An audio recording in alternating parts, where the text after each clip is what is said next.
अस्सलाम वालेकुम नाज़रीन, उम्मीद है आप लोग सब खैरियत से होंगे। आज जो प्रोडक्ट मैंने सेलेक्ट की है वो है सिप्रोफ्लॉक्सासिन।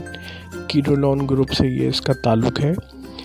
सिप्रोफ्लॉक्सासिन, लेवोफ्लॉक्सासिन एक ही फैमिली की है, लेकिन इसके थोड़ा सा रोल चेंज है। ये किस किस इंडिकेशन में यूज़ करनी है इसके बारे में आपको बताता हूँ, कहाँ कहाँ आपने यूज़ करनी है। ये बैक्टीरियल इन्फेक्शन में यूज़ की जाती है, जहाँ पे बैक्टीरिया इन्वॉल्व होता है। स्किन में भी यूज़ कर सकते हैं, स्किन इन्फेक्शन में, बोन और जॉइंट में जो इन्फेक्शन होता है वहाँ पे यूज़ कर सकते हैं।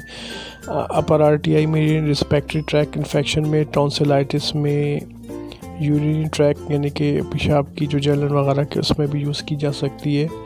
डायरिया में सबसे अच्छे रिज़ल्ट हैं इसके, जैसे गैस्ट्रिक पेन हो बहुत ज़्यादा उसमें भी आप इसको यूज़ करवा सकते हैं। और ओटाइटिस मीडिया में इसके बहुत अच्छे रिज़ल्ट हैं। ओटाइटिस मीडिया बोले तो कान में जो दर्द हो जाता है, पस आने लगता है बच्चों के जब नज़ला बहुत ज़्यादा शदीद हो जाता है तो वो नज़ला नाक से नहीं बहता बल्कि कान की तरफ चला जाता सारा नज़ला, तो उसमें उसको ओटाइटिस मीडिया कहते हैं। और ये रिसर्च मॉलिक्यूल है और इसकी जो B2 है वो सामी कंपनी की है, नोविडेट के नाम से।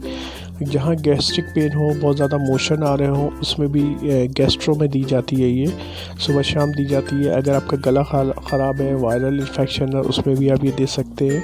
250 mg और 500 में दोनों में अवेलेबल है। सेफ़ ड्रग है, तो आप ये इस पर यूज़ कर सकते हैं। थैंक यू, अपना ख्याल रखिएगा। अल्लाह हाफिज़। अस्सलाम वालेकुम, उम्मीद है आप लोग सब खैरियत से होंगे। प्लीज़ मेरे चैनल फार्मा गाइडलाइन को सब्सक्राइब करें, लाइक करें, शेयर करें और बेल आइकन को ज़रूर प्रेस करें ताकि नई से नई मालूमात आपको मिल सके।